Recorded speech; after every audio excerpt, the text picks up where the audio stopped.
सीता माता की जन्म कथा।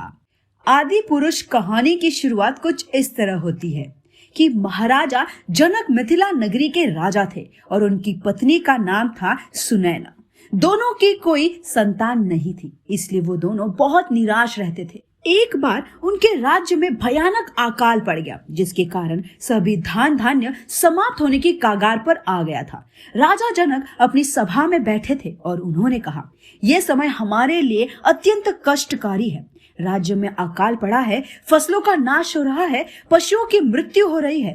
राज्य में पड़े इस अकाल का हमें जल्द से जल्द कोई समाधान निकालना होगा, क्योंकि अधिक दिनों तक शाही खजाने का धान भी नहीं चल पाएगा। मैं आप सभी से जानना चाहता हूँ कि हमें इस स्थिति में क्या करना चाहिए। सभा में मौजूद सभी ज्ञानी अपनी अपनी राय देने लगे। सबकी सलाह सुनने के बाद उन्होंने सभा में मौजूद ऋषियों से कहा, ब्राह्मण देव, आप भी अपना परामर्श रखिए। आपके हिसाब से हमें ऐसी स्थिति में क्या करना चाहिए।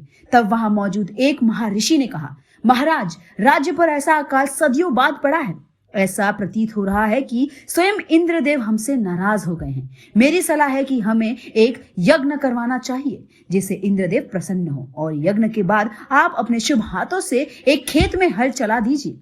महाराजा जनक ने ऋषियों की आज्ञा मान ली और आदेश दिया कि मुझे लगता है कि आपका परामर्श सही है। राज्य में इंद्रदेव को प्रसन्न करने के लिए एक भव्य यज्ञ का आयोजन किया जाए।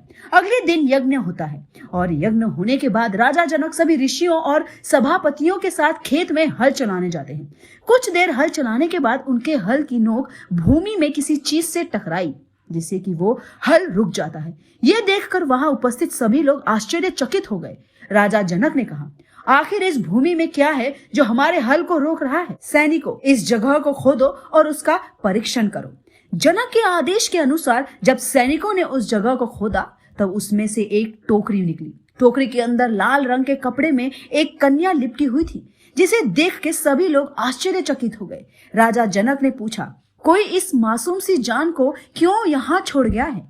ब्रह्मादेव, ये कैसा संकेत है? तब वहां मौजूद महर्षि राजा जनक से कहते हैं, महाराज, कोई भी इसे यहाँ छोड़ के नहीं गया है, बल्कि ये तो स्वयं ईश्वर का प्रसाद है आपके लिए। आप इसे अपनाने की कृपया करें।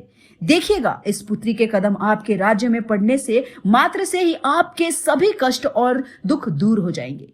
ये स्वयं ईश्वर ने आपको समर्पित किया है। राजा जनक सोच में पड़ जाते हैं कि आखिर ये ईश्वर की कैसी लीला है। तभी वहां महारानी सुनैना आती है। उस कन्या को देख के उनकी आंखों में आंसू आ जाते हैं और वो राजा जनक से कहती है, स्वामी, ईश्वर ने हमें अब तक कोई संतान नहीं दी, लेकिन हमने कभी भी अपनी श्रद्धा को भंग नहीं किया। हमें हमेशा से ही विश्वास था कि ईश्वर हमें एक ना एक दिन अवश्य फल देगा। हो सकता है कि ये हमारा उसी विश्वास का नतीजा हो। स्वामी, हमारे आंगन में खुद लक्ष्मी चल के आई हैं। भगवान के इस आशीर्वाद को हमें अपनी पुत्री के रूप में स्वीकार कर लेना चाहिए। देखिएगा, ये अपने साथ हमारे राज्य के लिए बहुत सारी खुशियां लेकर आएगी। राज्य पर आने वाली सभी विपदा इसके आने से समाप्त हो जाएगी। तो अब क्या करेंगे राजा जनक? जानने के लिए देखिए हमारी अगली वीडियो।